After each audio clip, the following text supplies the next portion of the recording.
Welcome back to another episode of the Trey Ball Podcast. I'm your host, Ethan, and I'm joined by my co-host, RJ. Say what's up to the people today, man. What's good? What's good? How are y'all living today? How's everyone feeling out there in the world? I'm hoping they're feeling well. But I think one thing we need to do is I think you need to show them the shirt you have on. Just give a nice little glance because that's a fire shirt. Yeah. Oh yeah. I gotta hide the bottom a little bit because I can't give up the sauce. Not everyone can have it. It can only be a me thing. But yeah, big Dorsberg fan. That's my bae. Oh yeah, Dorsberg. Yeah. Hey, yeah. That's your bae. That's my bae. You heard it right. All right, fair enough. I don't care if she's 50, 60. She's fine. If y'all don't know, RJ has always had a thing for Dorsberg. Always. This has been going on for years. This isn't just a bit. This has actually been a thing. Yeah. But before I get into it, it's just gonna be us two today. Other co-host Jalil, he's feeling a bit under the weather. Get well soon, Jalil. But he will be back next week. But for this week, we're just running us two. And before we get into it, go ahead and like the video for us. Subscribe if you're new. Go down and comment below. We have some more content coming out, some solo content between the two of us as well on the channel. Y'all go check those out. I'm sure some of you will really like. And just go ahead and do that for us. It's absolutely free to subscribe. It doesn't cost you nothing. It just helps us, right? Yes. And go over to the socials, Instagram, TikTok. Go follow, like, all that over there as well. But we got that out of the way. We can go ahead and I got one thing. Oh. Next week, I think we might have a bit of a guest appearance. Trying something a little new. I feel like we have a lot of people out here that really know ball, and we're gonna get y'all someone new and get a few new angles on the NBA landscape right now. Get a couple different opinions on certain things. So we'll definitely we're definitely looking forward to that next week. But for this week, we have some good topics to talk about, and I think we want to start off with the red hot Orlando Magic. Yes, RJ, how do you feel about the Orlando Magic? I feel like they're a team with some juice right now. They are a little bit surprising. Obviously, I don't think anyone coming into the season would have said would have said that this would be the outcome. But Franz Wagner's taking the next step as a scorer, right? When we already knew he had immense potential as a playmaker, and then Paolo's taking a step as well. I think I might have expected a little bit more out of him, but I mean 19 and a half and 7 rebounds is pretty impressive as well.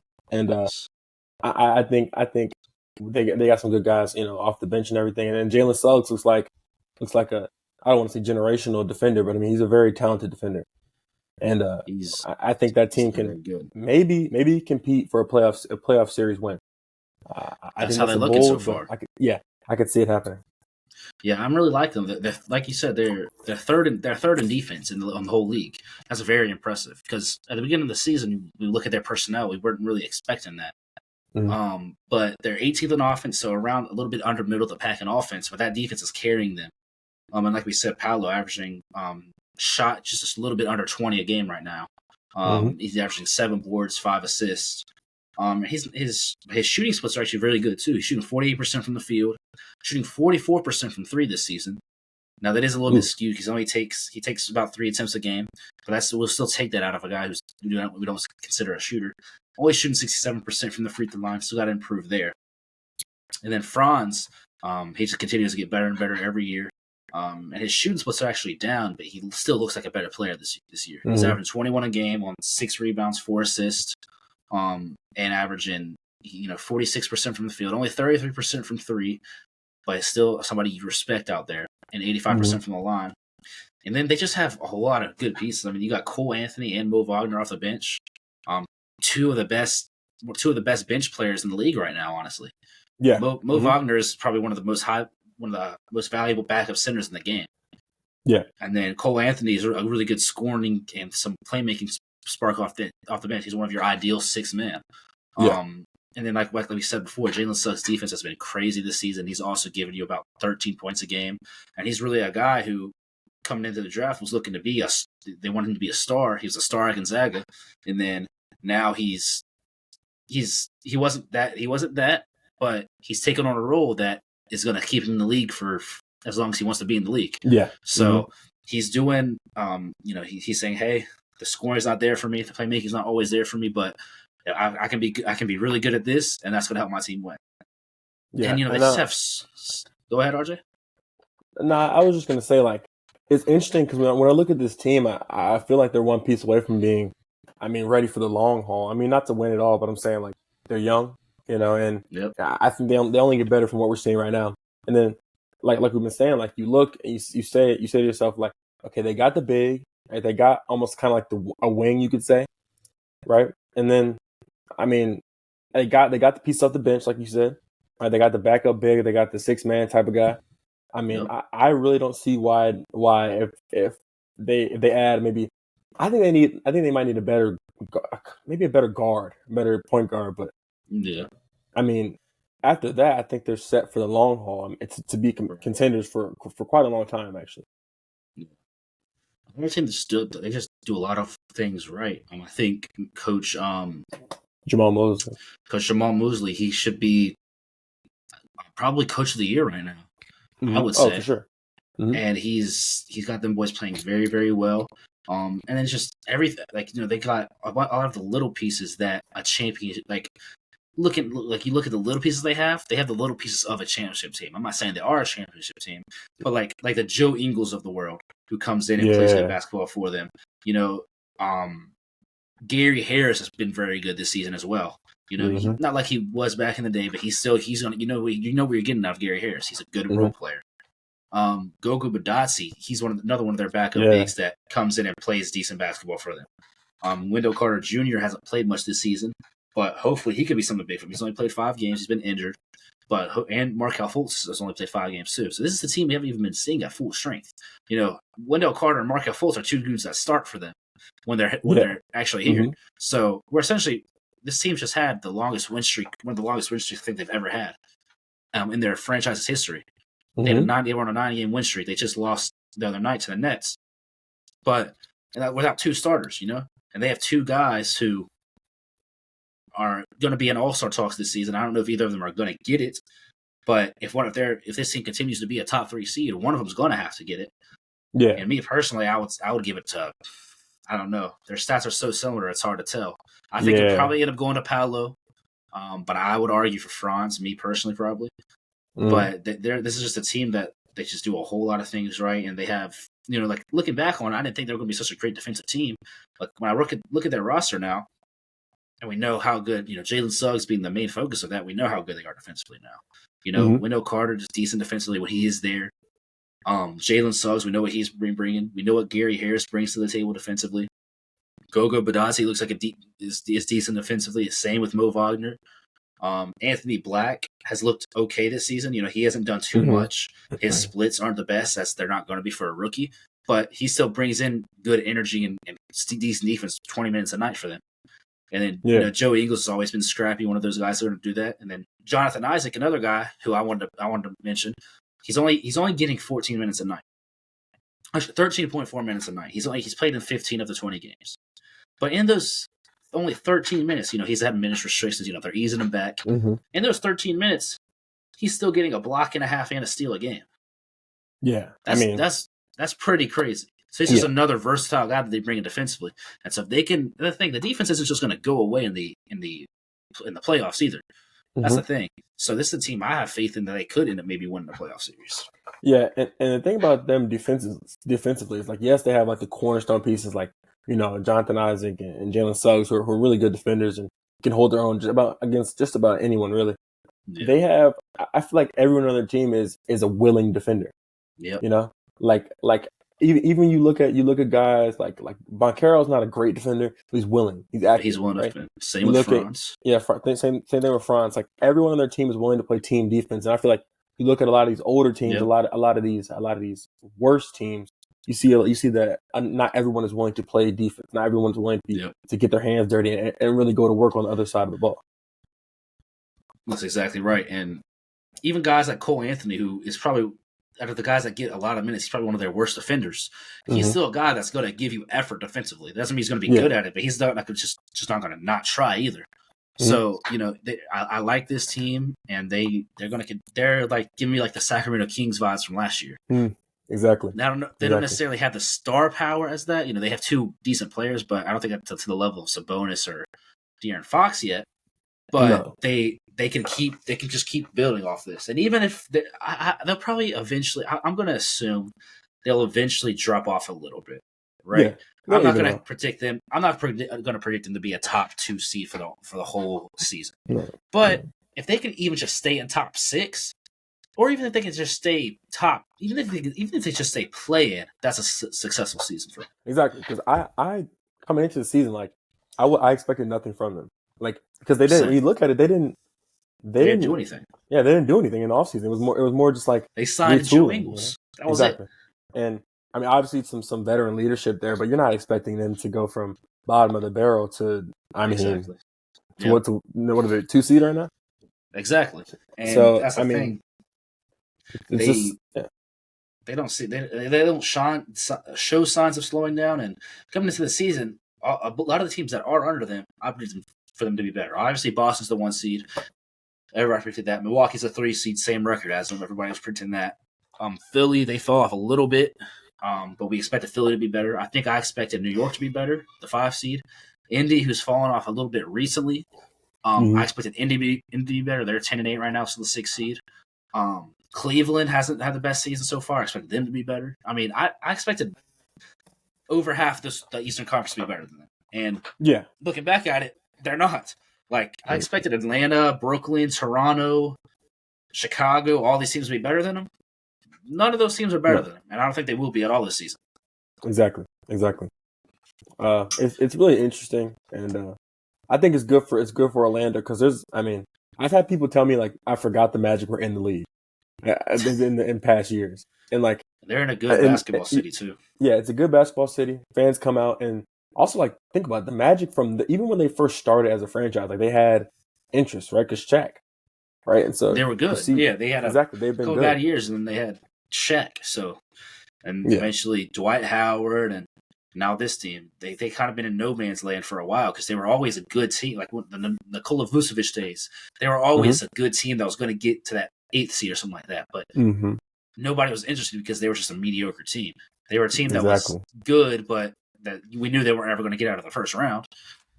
So, but yeah, I like the Magic. I hope it's good for the league. These small market teams to be up there. You know, like out west. You know, we talked about Minnesota recently. They're still the 1 seed. OKC's up there. It's good to see these type of teams. We've mentioned Indy on this podcast multiple times. It's good to see these teams be up there instead of the usual. I really like to see it. One more thing about the Magic is they've beat some of the best teams. I mean, they beat the Nuggets. They beat the Celtics. I mean, they've beat some good teams this season. It's not like when we were looking at some of these other teams that you say like they're on a run, but who are they really beating? But they played good basketball against good teams, which is impressive. You like to see that, especially out of a young team. Very young team, one of the youngest teams in the league. They have nothing but young guys, except for guys like Joe Ingles. And then looking at their ages, you got let's see here. Your 2 best top guys: Paulo 21, Franz 22, Wendell Carter 24, Markelle 25, Jalen Suggs is 22, Cole Anthony's 23. Your only vets you have are Joe Ingles, who's 36, and then Gary Harris, who's 29. Besides that, everybody's 26 and under. Jonathan Isaac's been in the league for a long time, but he's only 25. He's had a lot of injuries, but he's only 25. The only people above 26 are Joe Ingles at 36 and Gary Harris at 29. So everybody else 26 and under. So this is a team that can continue to be like this for years to come. Yeah. But yeah, we can go ahead and move on. We sort of, we always have something negative to talk about on this podcast. That's just for some reason we thrive in talking about that stuff. And we started off on a positive note, talking about a really good team. And now we're going to talk about a really bad team. Yes. The worst team in the league, by far. The Detroit Pistons. Yeah. The Detroit Pistons are the worst team in the NBA right now with only 2 wins on the season. They went winless in November. They are currently sitting at 2-18 on the year. They're 2-18? 2-18. I thought it was 2-16. It is 2-18. They just lost Lord. A couple more games. They just lost to the Cleveland Cavaliers last night. And a couple of days ago, they lost to the Knicks again. So they're 2-18. They are currently on a 16-game losing streak. Oh, my God. I'm just gonna drop some stats for you right quick, Mm-hmm. just so we can know some of the stats. I can get that out the way, and then we can really talk about the issues because looking at the stats can show you some of the issues, but it's a lot more to it. So they're 27th in offense, 24th in defense. I point out some of the good stuff when it comes to their players. You know, Cade Cunningham is averaging 22, 7, and 4. Pretty good. Mm-hmm. Jalen Duren's been having a good season until he got injured. And then they have certain bright spots on their roster, like Marcus Caesar, Asar Thompson, and then I mentioned Cade and Jalen Duren. But besides that, that's the only positive I'll mention at all about this team. Because currently their best shooter until Bojan Bogdanovic just came back last night. He shot like 3 for 10 from 3 or something like that. But he's still getting back. He is their best shooter once he's playing, but he just came back. Until he came back, their best shooter has been Kevin Knox. He's been their shooter. Hell? Right? Oh, nah. Jalen Duren, even though he's been having a good season, is a center averaging 3 turnovers a game. Cade Cunningham is averaging almost 5 turnovers a game. Mm-hmm. And the thing with Cade is I try to give him the benefit of the doubt because he sees 3 bodies every night because they have no shooting on the roster. Yeah. But also, a lot of the passes he does make are just dumb passes. I see a lot of he tries to throw a lot of dumb lobs that aren't there. A lot of forced passes kicking out when it's not there. A lot of bad plays that he makes. Mm-hmm. And that's my 2 biggest things with this team is they have no shooting and they turn the ball over. They don't get on fast breaks, and the other teams get on fast breaks against them. Yeah, that's the biggest recipe to losing. So, I'll let you go ahead and go in on them. I just want to drop some of that right quick. But go ahead. How do you feel about the Pistons, man? I think you summed it up perfectly. I think as a team, they turn the ball over too much. And then if you turn the ball over a lot, you got to be able to play some defense, and they can't. Right, so they turn the ball over, can't play defense, and then on top of that, they get down and they can't shoot. So it seems like they can only really get to the paint and try to get some baskets. I mean, every once in a while, Cade will be shooting well, or Marcus Sasser will be having a game, or I guess Kevin Knox all of a fucking sudden out of fucking nowhere. It's only 3.5. It's only 3.5 attempts a game, but he's the only person shooting above 40% from 3. Yeah, so not even really him. I don't think you really even count that. And then I hate to bring this guy up, but has Killian Hayes really gotten that much better? I mean, I think he drafted him. No, RJ's the biggest Killian Hayes hater. I hate to be a hater. Like I hate to hate on certain players, but I actually cannot. Like, bro, how are you? Your whole thing is you're like a shifty shot creating guard, and you can't shoot. How does that work? How Killian Hayes on the season is the answer. He's averaging 9.5 a game. Actually, one of their guys that's not averaging, he's averaging 0.8 turnovers a game, which is decent, but he doesn't have the ball in his hands a ton. He's averaging 4 assists, 3 rebounds. A guy that we thought maybe was going to take a step defensively because he's showing flashes. Mm-hmm. He has the ability to be a great defender. He does. He's only averaging a steal a game, and obviously steals and blocks are the only thing that equates to defense, but he just doesn't really stand in front of anybody either. Mm-hmm. He's shooting 66% from the free throw line as a guard, shooting 32% from 3 and 43% from the field. It's pretty bad. Like, how do you fucking do that, man? You're an NBA guard. How do you do that? You almost have to be like trying.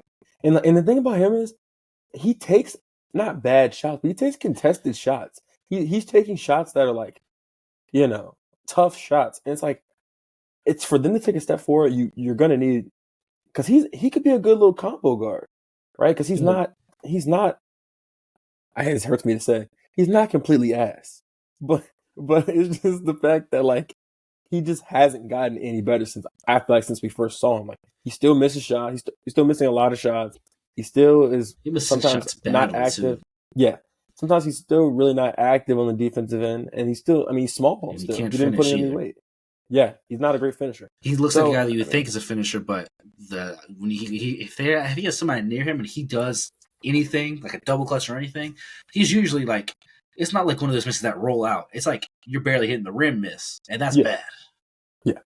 So it's a lot of people I'd say are disappointing, and I'm disappointed for Monty Williams because I thought coming into the season I thought that'd be a big hire.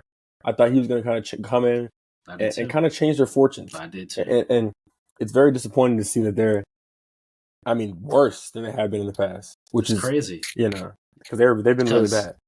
I feel like, see, part of me is so embarrassed because this is a team that last season I was saying, because I made a video on my personal channel last year before the season started, and I was predicting the standings, and I predicted that the Detroit Pistons would get into the play-in last season.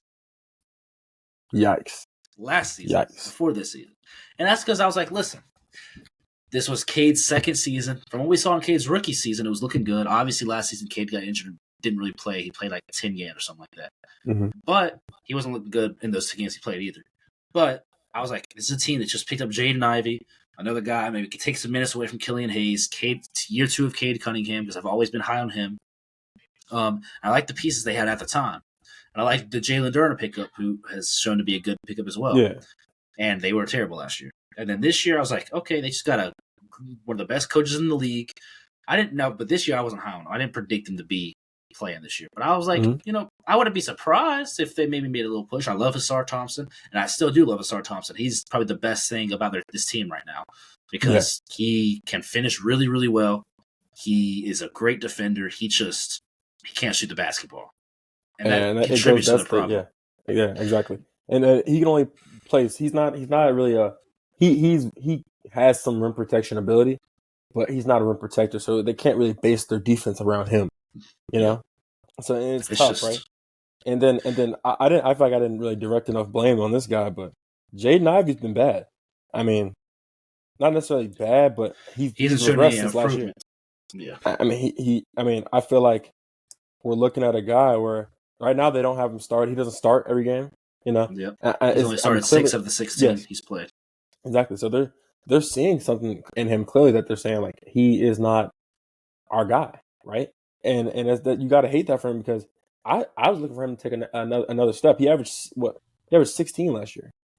Like I just think in no world though, I'm not going to fully put it on him either because I don't think in any world should Killian Hayes be getting more minutes than him, and he is.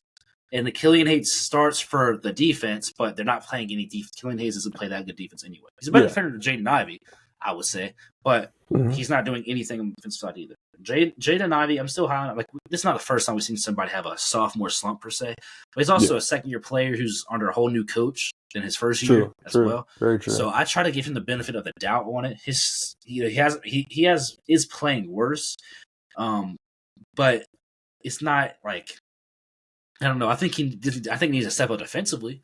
That would help him a little bit. That would help him get more burn because that's something this team needs anyway. But yeah, it is disappointing because I expect him to be better. But I also think part of it is Monty Williams hasn't really used him the way that he should be getting used. I don't think. Yeah. So I also feel like Cade could step up a bit on the defensive end.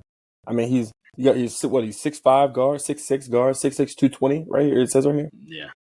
In my opinion, I feel like he should be a little more effective on the defensive end.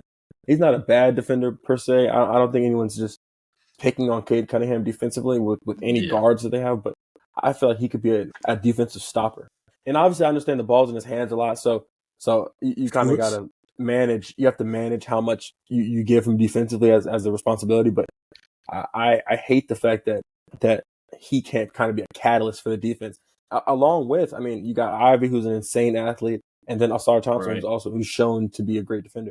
I feel like they should be able to be an effective defensive team with those pieces, and especially with Durden in the middle, he's a force. Yep, they should be able to be effective on defense and not shut teams down, but I mean, they should be hard to score on, and just they should whether it's lack of focus or whatever it is, they just haven't been that team, and it's disappointing.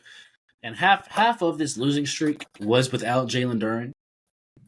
But because he's only played 13 games on the season, but it's still half the losing streak was with them too. So it wasn't changing much. It's just it's so hard too. Like we've talked about the defense, but like the offensive side, like yes, I know that it hasn't been great with the shooting. I was also like we got to look at this personnel. Like we got to look at the front office because I mean, if what's their number one?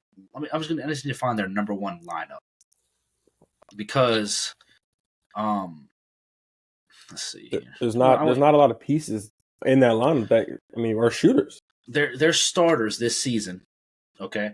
Their starters this season have been see here. Cade, Isaiah Stewart, Jalen Duren when he's healthy, so I'll just throw in Jalen Duren in there, Asar Thompson, and Killian Hayes. You look at that team. Jalen Duren is a guy that's not going to put up any shots. He hasn't he's put up maybe 1 3-pointer this season. Asar Thompson is shooting 13% from 3 on only 2 attempts a game.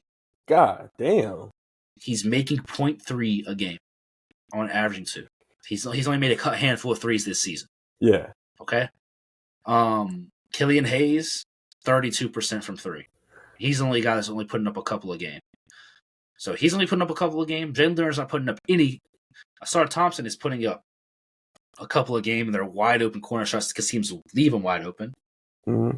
And then Isaiah Stewart is their best catch and shoot guy, but this is a guy who's still, and I'll give him credit. I'll give all the credit where credit is due. He has become a much, much better 3-point shooter as time has gone on. But this is a guy when he was first drafted, he didn't shoot. He didn't shoot the basketball. So you're asking a guy who's steadily learning. And I'll give it what he do. He's been a plus 3-point shooter this season. He's shooting 37% on 4 attempts. But he's still not a guy who we're scared of shooting the basketball. Yeah, not at all.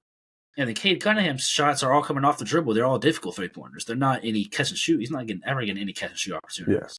Yeah. So and that's your main lineup. And like I said, Bojan Bogdanovic being back is going to help because he's a guy now he is 34. And he's coming off of injury, so who knows what we're going to see from him? But he's a guy in his career that's always been a really good shooter. And he's also just a guy last year who every team was trying to trade for because he was shooting lights out and averaging like 20 a game for him. So he's a guy that is really good and it's going to help their shooting. But that's got to go off what I've been seeing. And even still, if you swap him in the lineup and take out Isaiah Stewart, it's not changing that much because you still at the end of the day they're still going to have 3 non-shooters in the game at all times. That's not going to get it done in today's NBA. So we got to look at Troy Weaver in that front office. Is it time for Troy Weaver to be fired? I feel like if they keep up this pace, they have to. I mean, because they haven't constructed a team that's built to win in today's NBA, and you also got to look and say, I mean, shit, we're 2-18.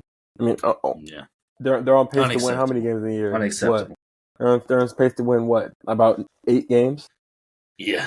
I mean, they'll obviously will win more than 8 games, but it's like, I mean, something. I mean, there's got to be changes. I mean, you can't, and especially when you have such a talent like Cade. I feel like he has a very unique skill set. I mean, you don't see too many 6'6" guys that can kind of shoot it a little bit, can finish, and have that passing ability. Although he turns the ball over sometimes. He still has, elite passing ability, I feel like. So to waste a talent like that and not surround him with pieces to where y'all can be successful, because your main player is a passer and there's no one for him to pass the ball to. Exactly. You can't win that way. And someone is going to have to take the blame. And unfortunately, it probably will be will be him. We're not going to put him the first-year head coach, Monty Williams, who's won a Coach of the Year. We're not going to put him on our star player he's like pretty much in his second season because he was injured his whole second season. Yeah. And I'll give Troy Weaver has done he drafted Killian Hayes, but that was one of his first draft picks. But since then, he's drafted Cade Cunningham. He had the first number 1 overall pick that year, and everybody was going to pick Cade no matter what. So it was an obvious number 1 pick. And then but he drafted Isaiah Stewart, who's been decent. He drafted Sadiq Bey, who was okay for them, and they ended up traded for some pieces. I mean, he drafted Jalen Duren, Asar Thompson, Jaden Ivey. Yeah, I think he traded Sadiq Bey too, and they would be way better with Sadiq Bey. With Sadiq Bey. So you got to. I was a guy that was always trusting that trade too because I didn't know why they traded him. Mm-hmm. Exactly, because he is kind of what they're looking for right now: some defense and some shooting, and they just decided that they couldn't use him, which is, I mean, ultimately one of those things that will get you fired, making decisions like that. I think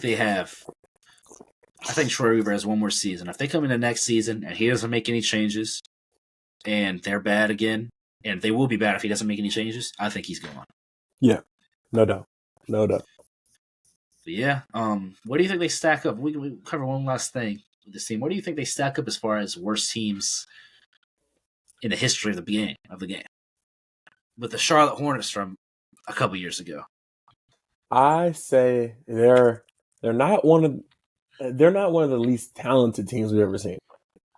Like you look at certain teams and you're like, man, they don't have anyone that would even attract you to watch a game, right? They're not one of those teams, but as far as like cohesiveness and the way the team is built and the way that they're constructed and how they play, it is up there with some of the worst. I mean, they lost the Astorpiece. They lost the game against the fucking Wizards. The Astorpiece. Like, I mean, you can't lose that game. It's I don't know. It's like they're and something about them is like at this point it's like their spirit's gone. Kind of like they're getting blown out by the Wizards. They got beat by like 20 by the Wizards. That's unacceptable. So how about you? Very unacceptable.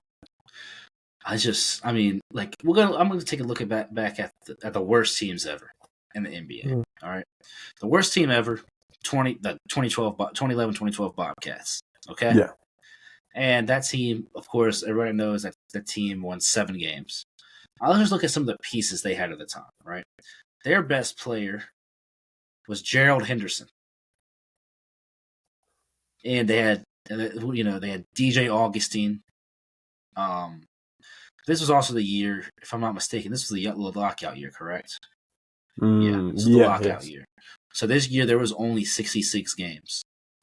Yeah, they still only won 7 games. Mm-hmm. But they had, a young Kimba. I was looking at the Kim. I was thinking of Kimba for some reason. They had a young Kimba Walker, who was decent. They had Boris Diaw, guys like DJ Augustine, Gerald Henderson, but besides that, they didn't learn nothing. We look on paper, this Detroit Pistons teams should be way better than them on paper, but they have a lot of good pieces. It's just like you said that the cohesiveness isn't there. They don't, they look like they don't like playing with each other. Whenever they fade to the bench, it's Marvin Bagley or James Wiseman looking mad, even though they both suck too. Mm-hmm. Like it's bad. And this team doesn't like playing with each other. They don't have any chemistry at all. And they're one of the worst teams we've seen in the past. And the crazy part is, like 2 years ago, the 2 Pistons from 2 years ago, theoretically, this team should be better. But this is the worst Pistons it's been in the past 5 years. So it's just nothing's going there's like I said, I mentioned there are only a couple of bright points is things of individuals. There's nothing bright about them about their team play, about how they play with each other. Not even like anything bright how like any two players play with each other. Like none of them really play off of each other well, play good together. It's bad, and I think they're one of the worst teams we've seen. At least they might be the worst team we've seen in the last 5 years. Oh yeah, I don't think anyone started off this slow. Not getting a win in a month is crazy. It's insane. In a month, I mean that's absurd. That's how many games they had, like 15 games. I think they lost 14, and they went 0-14. So they're bad. Hopefully they can, hopefully at some point we see them somewhat getting together, maybe put on a win streak or something. But getting blown out by the Wizards, who also suck, is crazy. So yeah. But moving on from them, we've been a little bit too negative. Well, I guess we're going to continue to be a little bit negative because we're about to talk about my favorite team. But we're talking about the Lakers and the Clippers. Both the LA teams have had subpar starts. I would say slow starts, but they're still, middle of the pack. Both teams are. Looking at them, they're both in the play-in race, I believe. Mm-hmm. You got the Lakers at 7th and the Clippers at 9th right now. Lakers are 12-9. Clippers are 9-10. And these are both teams who, specifically for the Clippers, and I feel like the Lakers as well, they throw away a lot of games, and there's a lot of they both kind of win games against the really bad teams, but they can't beat good teams. Yeah. Specifically with the Clippers, we haven't beat a good team all season except for when we just won last night against the Warriors. But I mean, the Warriors aren't a good team either. Yeah, they're not. The Warriors aren't even in the play-in right now. Mm-hmm. But like the Lakers, they they can't really ever put together any streaks either. It's like you win one, you lose one. You win one, you lose one. You maybe win two, then you lose two. You win three, then you lose one again, and then you win a couple more, you lose two in a row. It's like that's what the Lakers are right now. Yeah, and it's not a lot of close games really. Like a lot of their losses and wins are blowouts for the Lakers. And whereas it's close to the same with the Clippers. I'm feeling, but the main question about it is the question to ask is, can they recover? My answer is going to be yes. But it just depends on the definition of recover. Does recover mean them being a top seed? I don't think either of them become a top seed this season. But recovery may slide into the top 6, becoming a bona fide playoff team. I think so. I don't know how to feel about it. I feel like the Lakers are one injury away from being one of the worst teams in the league. Yeah. If AD goes down or LeBron goes down, they're legitimately they're done for, right? And I feel like I feel like y'all are in better shape than them. I think y'all are going through a lot of growing pains right now, and James Harden has changed the way he plays a little bit. I think with Embiid he was passing a lot. I think he's still a good passer, but I've seen I've seen not his selfishness. I've seen his shot taking and shot making ability kind of ramp back up.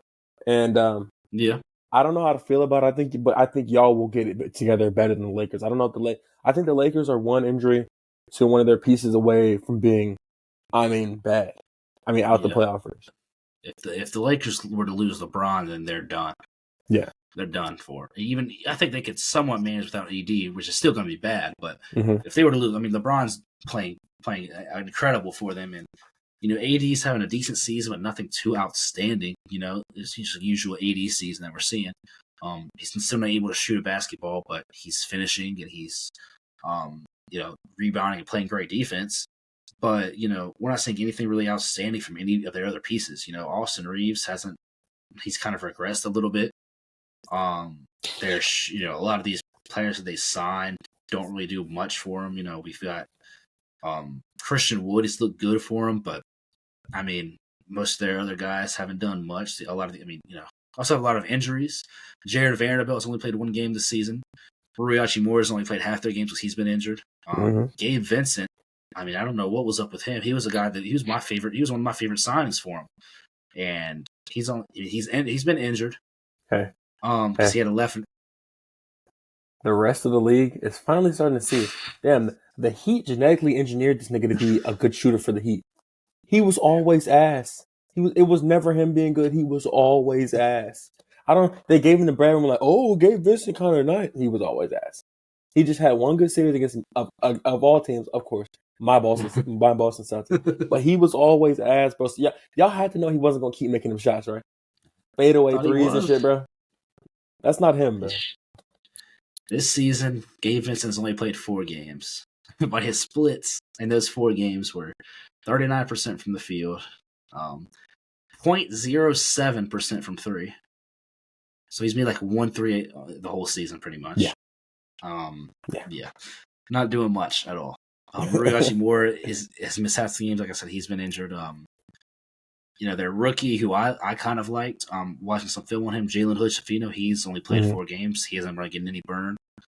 Jackson Hayes has kind of been whatever. He's been all right. I saw him he kind of flashes a little bit at times just because he's so athletic. Torian Prince looks good for them at times, but and D'Lo looks okay, but nothing like outstanding. D'Lo's having a decent season, but they still just have to rely on a 39-year-old LeBron, and it only takes one minor injury to him for them to go on a 7-game losing streak. He can be out for exactly. If he goes down for a month, that's a big part of the season. Yeah, we're looking at a Pistons type of run. Pistons type of month right there. Yeah. So, the Lakers, some of their stats, they're still decent defensively. 8th in the league in defense, but they have one of the worst offenses in the league. There's another team that we thought that, on paper they had a good off season, but they still can't shoot the basketball, Yeah. And their defense is still top 10, but bottom 5 defense or offense in the league is not going to really get it done. Especially when you're really just relying on 2 guys on the offensive side. It's rough. Yeah. And moving on to the Clippers side, they're I talked a lot about the Clippers in the video that I made on the channel. Make sure you go watch that if you haven't. But that video was titled "The Most Disappointing Team in the League" because I think they've been the most disappointing team in the league by far, in my opinion. They as of late we've picked it back up a little bit. Last night we just beat the Warriors on a PG game winner. I can only hope something like that can light a fire under the team. Because when you look on paper, we have a top 10 defense and we have just 15th best offense right in the middle of the pack. But with this team specifically, we talked about the team like the Magic started with the show, and then we talk about this team. It's two completely different things. I know we have a top 10 defense. We have a 7th rated defense in the league. It doesn't feel like that because we don't rebound the ball well. And the thing this team does a lot, and like I said, I detailed this in the video, is a lot of complaining and blaming each other rather than taking responsibility for something they do. I will watch, and I'm critical of Zubac, but I've always been the biggest Zubac praiser. Okay? And I watch this team let somebody get a wide open dunk or let somebody get an easy or nobody box out, nobody go get the rebound, and then our center Zubac and then 2 other people on the court are throwing their hands up, pointing at somebody else. Like, why don't one of y'all just go get the rebound? That's one of the biggest. That's one of the biggest problems I have with this team, and I think a lot of it is the gelling issue. But at some point we got to stop worrying about that. We got to play basketball at the end of the day, right? And because in this league right now, you can't in the Western Conference, you can't afford to go on 7-game losing streaks. No, you can't. There's too many good teams, right? So I think they can figure it out. We just had that big win against the Warriors, but besides that, I mean, the teams we beat the Kings. We got a good win against the Kings. This is the only other good team that's the only good team we've beaten this season. Besides that, it's been we did beat Dallas, who's decent, but they were coming off of back-to-back. And then besides that, we beat San Antonio multiple times. We beat San Antonio 3 times. We beat Houston once, who they were good, but they kind of fell off.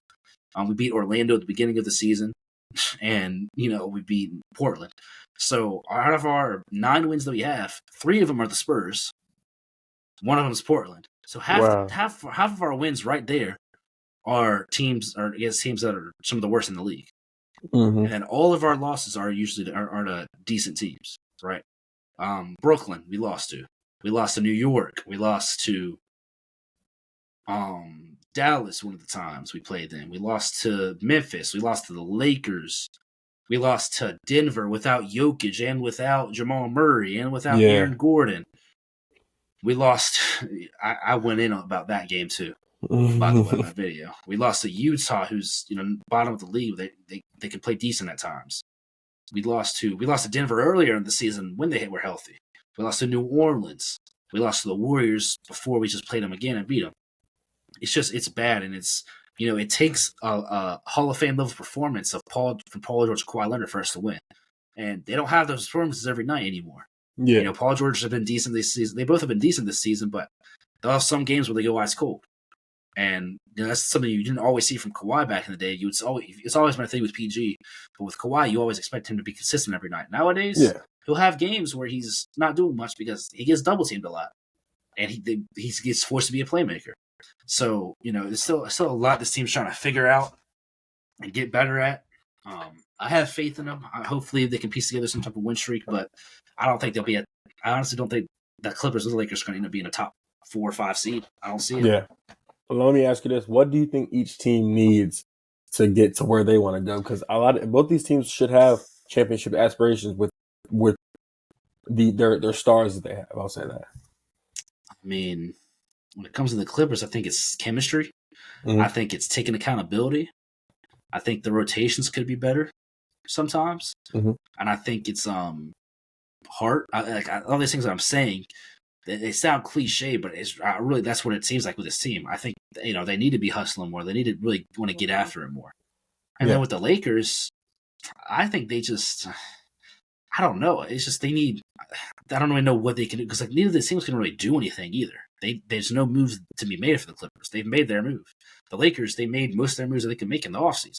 Yeah. So it's like the Lakers I mean, they need to get healthy. A lot of their role players coming in and out of the line, it would that messes with it.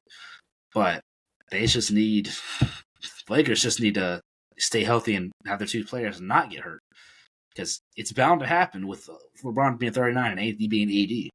So I just think they need one of their guys in either Austin Reeves or D'Lo to step it up even more. I think that's what they mainly need, because D'Lo, stat wise, he's averaging 17 a game. Looking good, but I think honestly, I thought might be it's one of those two guys to really step up and be that third guy for them. I think that's what they need, because nobody's worried about anybody in the Lakers besides LeBron and AD. Yeah, I was gonna say almost. I guess basically the same thing for both of them. I'd say consistency and chemistry for the Clippers. I think sometimes they look like one of the best teams in the league, and sometimes they look like one of the worst teams in the league. So I mean, I think we just need consistency out of them, and it's obviously gelling a little bit, and that'll happen with time. I think both those things will happen with time. That's why I'm not as worried about y'all. I think with the Lakers, it's tough because, like you said, they're locked in, right? They're locked into that Reeves contract, which I think Reeves was severely overpaid. I think that Reeves, they believe the hype, and he burnt them. It's I don't know how good he is. I was just say it like that. I think he's good, but I don't know if he can play much better than he's playing right now. Obviously, he can shoot the ball better, but I mean, is he going to be a third option? I don't think he's a third option. I think they paid him to be a third option, but I don't think he's a third option on a championship team. No, I don't think so either. So it's one of those things, like the Lakers are kind of locked into what they have. So I guess you could say you need more out of the 39-year-old, but that's not fair. That's not fair.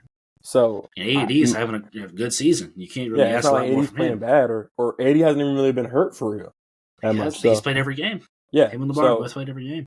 Yeah, so this might just be what they have. I mean, obviously they'll be better when Hachimura plays more and Jerry Vanderbilt comes back. That'll help some defensive stuff, but I don't think there's a situation for them to win it all. I don't think there's a situation for the Lakers to win it all at all, and I don't know if I see the Clippers win it all either. Now it's just like we talk about, it's only been a month, but we're 20 games in. That's a fourth of the season. That's a big chunk of the season, and we've had a good amount of games from James Harden. James Harden has played in 75% of our games that we've had this season, and they didn't have the offseason together, they didn't have all this together, but it's still like, I mean, there's just too many good teams for us to have to do this on the fly. Like we talked about, Minnesota's a great basketball team. OKC, great basketball team. Denver is injured and they still win. Mm-hmm. Sacramento is doing good again this season. Phoenix has looked great this season. They haven't been healthy. Dallas has slipped a little bit, but they've still Luka looks unstoppable.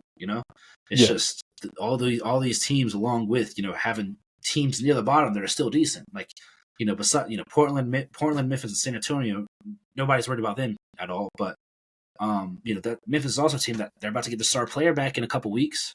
You also got Utah. Utah's at 12th in the conference, but they're not a team in the West. They're not a team you can just go in and take lightly. They're a team that can beat you on any given night. Yeah. Same with every team from 12 up. Golden State, they can beat you on any given night. Houston, they've shown they can beat you on any given night. Yeah. New Orleans, Lakers, and then of course the top six that we mentioned. Any of these teams can win on any night, and they're all good. They all have star talent. So, and they all already have the chemistry. Those top six teams, specifically the OKC, Denver, Sac, and even Minnesota, they all have team chemistry. And even Minnesota, they started getting that team chemistry this past offseason, but they've shown that they've got it now. They know how to play together. So, all these teams already have that cohesiveness, and they have the talent, and they're championship ready. So we can't really expect these other teams to just keep learning it on the fly and expect better results. Yeah. I'm good on the topic. I'm good on that. I'm good on them too. I'm tired of talking about this. I'm tired of talking about them because until they can show me, like I said, I'm glad they got the little game win from Paul George. Maybe it'll light something under them and make them want to compete. But I was very happy because we're usually a team that blows the leads. We were down 22 in that game, but we came back and ended up winning. So that is a good win for them. Hopefully it can be a turnaround for them. But I'm not going to get my hopes up either. So Makes sense. we can go ahead and move on though to our. I'll let you lead this segment, RJ. Our question of the day. All right, so question of the day, and it's something that I've delved into a little bit in my own kind of personal life. I wrote an article for the paper about it, and it is how do you feel about the NBA's youth movement? Right, we see every team, not even from a team basis, just as far as like look at the draft, right? It's when someone enters the draft as a 22-year-old that they're almost untouchable, right? And you're seeing more and more often people skip out and go into college, and they'll either go to the G League Ignite, or there's people that go overseas, or people that train, or anything like that. So how do you feel like the NBA's youth movement is affecting, one, the product, and two, the kids coming out of college that again are 22 years old that almost are untouchable? I'm very indifferent about it because, I think we're starting to see that this whole youth movement and a lot of these teams not having any vets on it and only going for young guys, I think we're starting to see it doesn't really work. I feel like the biggest example of this is the Houston Rockets. The Houston Rockets were unwatchable the past couple of years. And then this year they just brought in multiple vets. I'm not even talking about the main guys like Fred VanVleet or Dylan Brooks, these stars. Even like the Jeff Greens of the world, they brought them in, and this team has a whole different vibe to it. This Jalen Green is like a whole different player. Yeah. Alperen Sengun looks like a whole different player. Yeah. It's the mentality part of it. That part has no value to it. And when I say that, it's untouchable. You can't get that anywhere else. You're not going to get that from anything else, and it's nothing else is going to be the same as having those vets in your locker room. So that's part of it. And the other part of it, you see teams like the Thunder, and this is a team who every single person on that team, I think might be the youngest team in the league. It should be. If it's not, it's OKC close. has they had all their main guys are 25 and under. All their guys that gets actual rotational minutes, besides Kenrich Williams, everybody else is under 25. Wow. So their team really has no vets. They have the one dude from overseas. Remember that they signed this year? Vas, I don't know how to say his name. I know what you're talking about, yeah. But, he's 30 years old, but this is technically his first season in the NBA. Yeah. So he's not really a vet. Besides that, they have Kenrich Williams, who's been around there for a little while. Besides that, they have no vets on their team. And they're the second seed in the West. But, so you see that's been them for the past couple of years. This is also a team, they started their rebuild with Chris Paul and Danilo Gallinari and Dennis Schroeder. That's true. So it's like they had the vet. They had the people to set the example, right? So I think vets are some of the most valuable things a team can have. And I think the NBA, I feel like the league is starting to see that. The Rockets saw it and they went out. They saw the other players doing wild stuff, having issues off the court, and all that stopped now. We haven't heard anything bad about the Rockets this season. So I think, having those vets is very valuable, and I think I feel like the league's starting to catch onto that, and they're going to start caring about their vets a little bit more. I obviously I agree with you, but I feel like there is an upside to having some youth, right?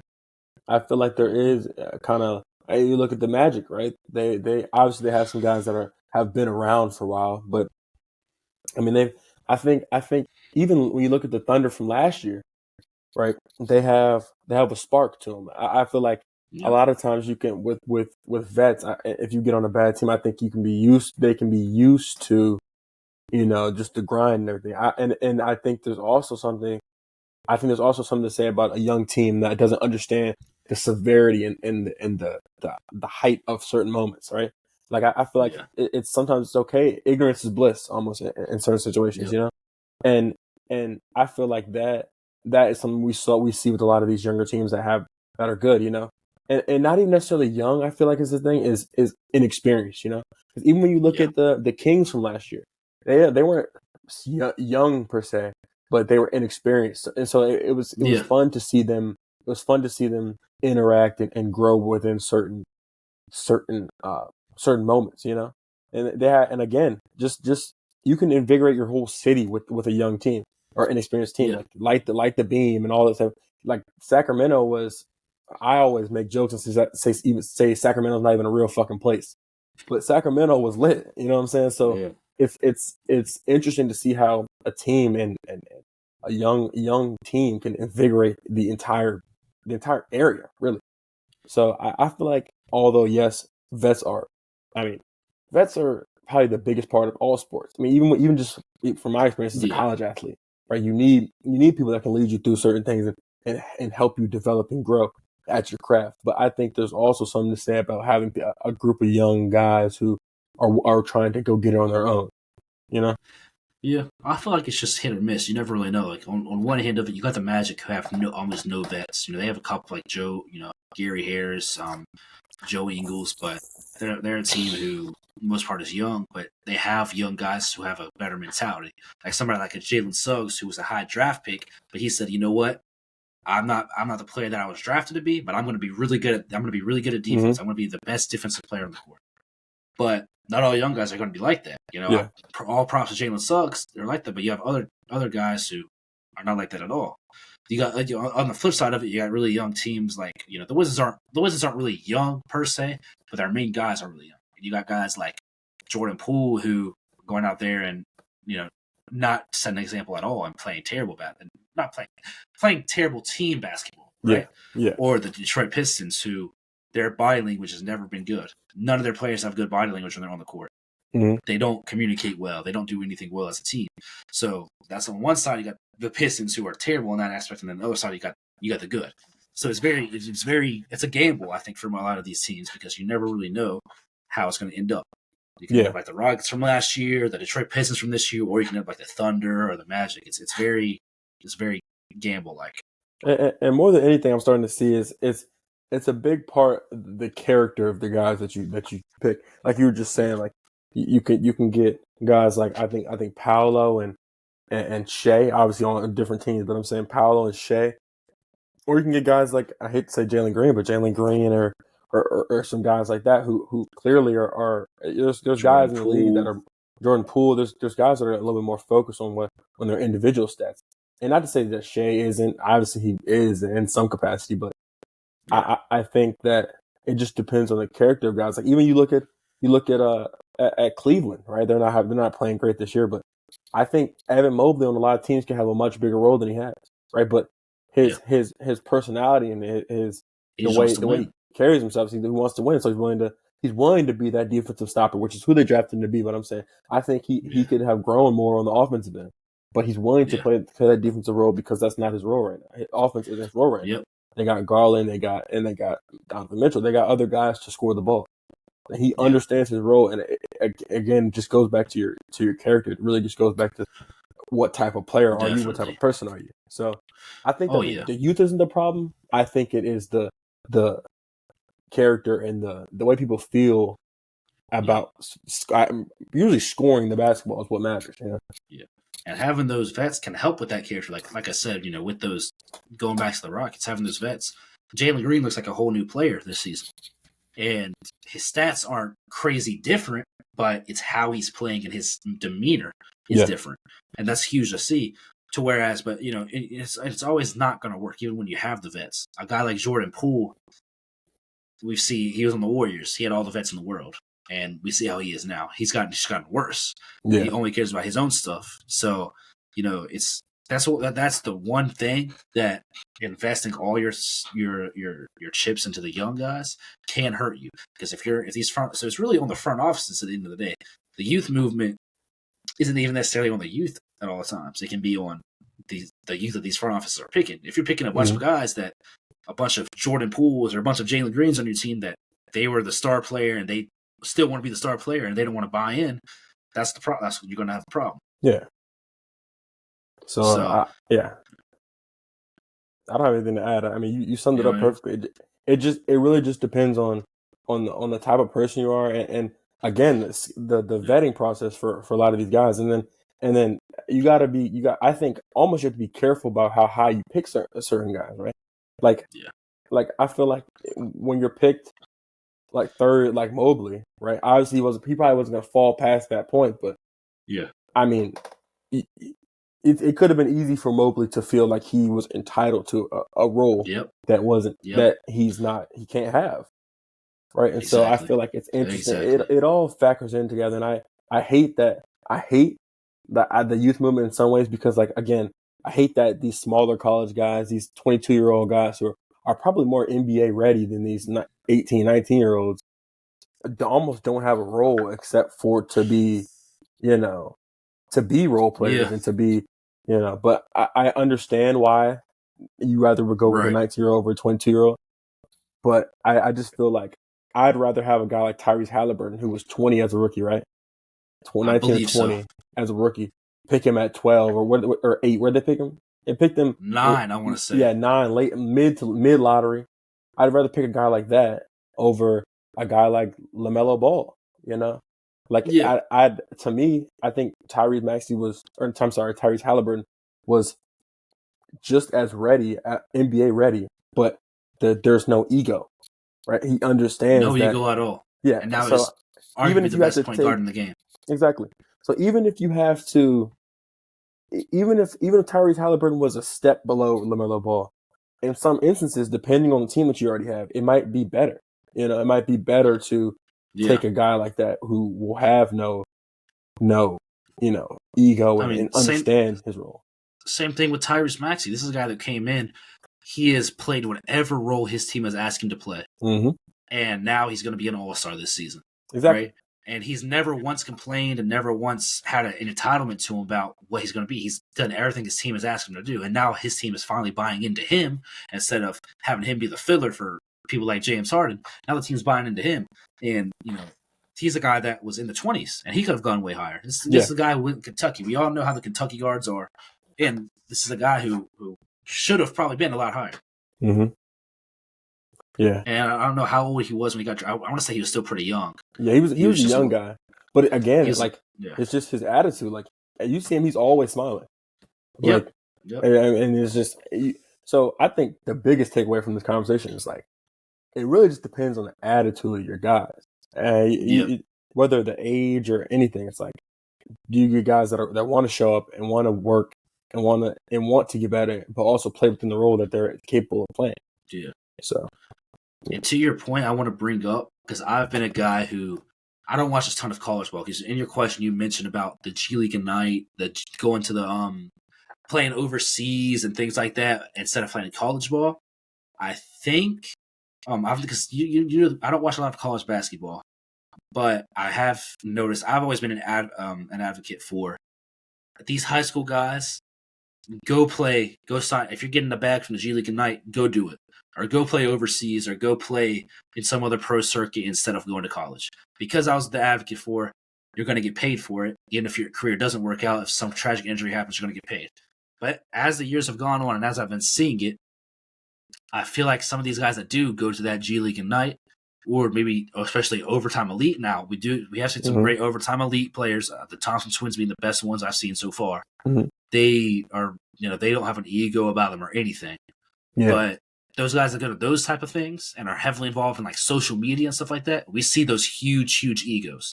Yeah. And to whereas the college ball, they're getting forced to play a team brand of basketball. They still might be their star players of that team and give them a little bit of an ego.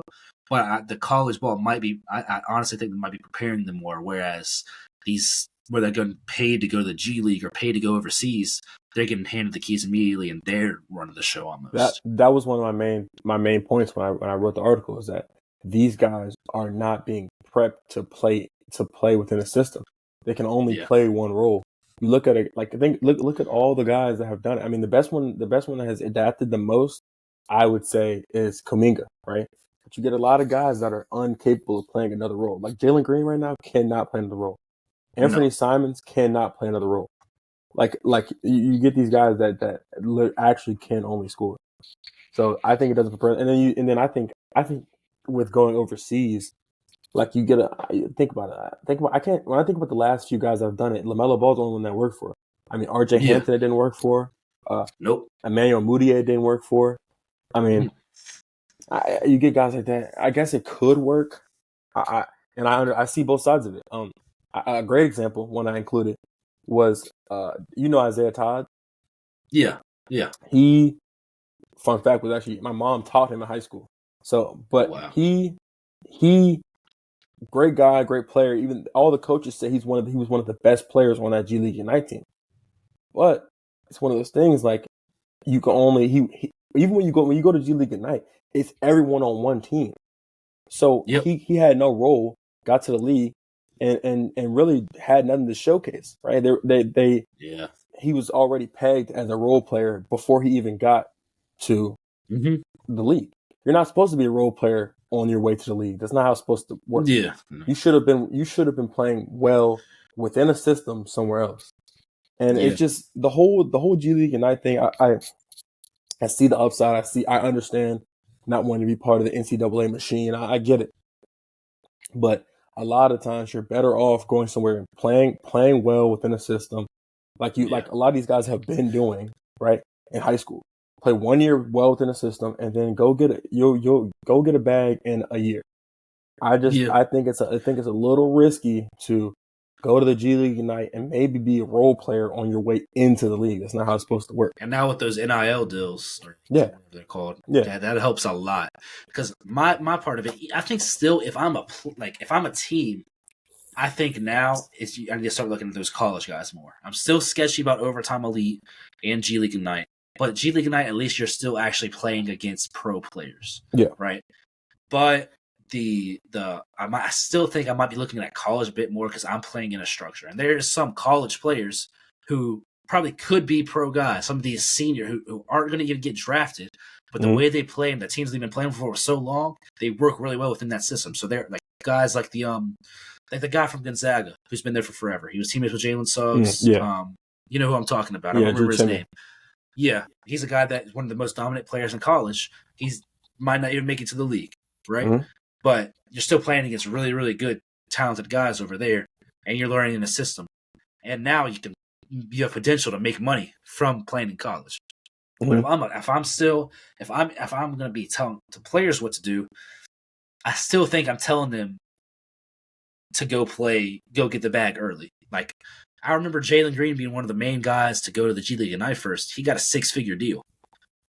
You know, he was making hundreds of thousands of dollars from doing that. You know, that's still life-changing money at the end of the day. It is. So it's hard to turn that down because you still never know what's going to happen. I don't know if my first game on the college floor I'm going to tear my ACL. You know. Yeah, it's tough, and it'll always be a debate. You know, as long as it's an option, it'll be a debate. Yeah, but I see the upsides of both, obviously, because again, you can't tell an 18-year-old. You couldn't have told me at 18 to turn down $100,000. You couldn't have told me that. Never. So I mean, it just we'll see how it plays out. But I do think that there's goods and bads to each, just pros and cons to each side of everything in this argument, in this conversation. Yep, I think so too. But yeah, great discussions we had today. That's all we got for y'all today. Just the two of us. We've been a little bit over our hour mark we like to stay at, but we had some very good, intelligent discussions. Yeah, we did. And we're going to be back next week. If y'all enjoyed, y'all drop down below and comment how y'all feel about the NBA youth movement and how y'all feel about, these high-rising teams like the Magic and these mediocre teams like the Lakers, the Clippers, the worse than mediocre teams like the Pistons. Y'all let us know down below. And like I said, like the video, subscribe, go over to the socials and follow us over there on the Instagram and the TikTok at the Trey Ball Podcast. And yeah, unless you got anything else, RJ, I'm good. Nope. All right. Well, we thank y'all for watching. Hope y'all enjoy y'all's weeks and be back here next Monday. Peace.